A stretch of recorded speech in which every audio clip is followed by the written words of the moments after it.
So let's say what you want to do is you want to go ahead and connect out to another computer so that you can access their computer. In that case, you can see that over here on the top, enter remote address is an option. You can simply go around over here and type in the address by asking that other person.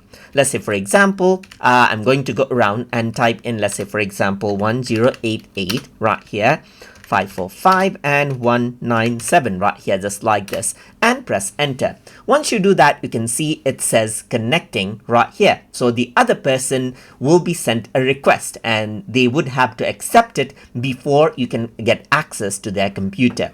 So if the other person accepts, then you can see the other end right here, just like this. So now you can see that this right here is the other person's computer. So just like this, now you will be able to go ahead and then move their window and access out the computer and make changes to it as necessary right here. So it's like having partial access to other people's user, and by default there's only partial access and not full access. So you cannot do everything, but for support you can do majority of things. So that is how you can go ahead and connect to a remote desktop, and then you can simply go around over here and close this out in order to get out of the remote desktop whenever you want.